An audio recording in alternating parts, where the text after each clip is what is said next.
Allison, CEO of UBalancer Solutions. I'd like to talk to you today about motivation. There are two kinds of motivation. We get intrinsic motivation, which is that kind of energy for change, energy of doing things that comes from deep within ourselves.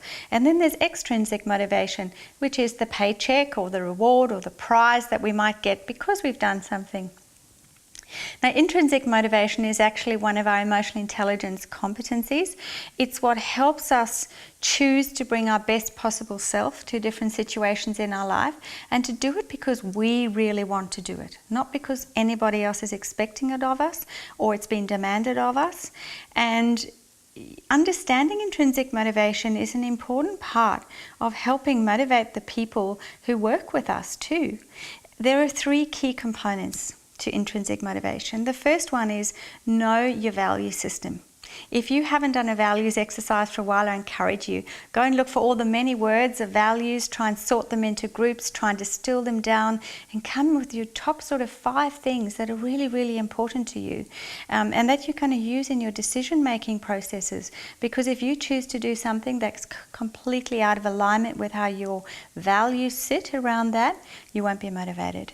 And we see that very much in the workplace when organizations have a great set of values and people understand them and they're important and they're aligned to them, they'll really want to work for that organization.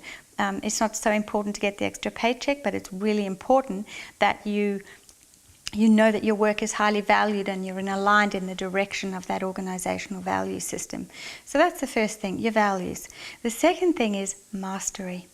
When we feel we've got an opportunity to get really good at something that matters to us, we don't need to have anyone drive us in that direction. It just comes from inside because we're passionate about it. So, it's important to find work that you love. It's important to find your hobbies that you love to do and to build them into your everyday, because that's what's going to fire you up to get out of bed in the morning and have more energy around doing those things.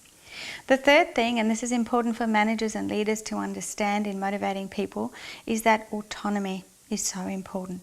Autonomy is giving the person a feeling that you're trusting them to go and do something, and you're trusting them implicitly to go and do it well. And autonomy is one of the primary drivers of our brain. Most of us like to feel that we can be left alone. We don't like being micromanaged, most of us.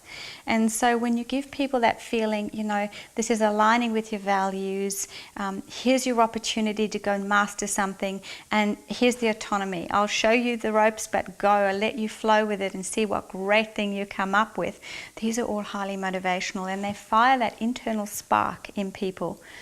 Right through from our children growing up, as adolescents, through to when they finish school and they go into different careers or study further. Tapping into that intrinsic motivation is critically important, because ultimately in life we have to want to do what we're doing to be highly successful.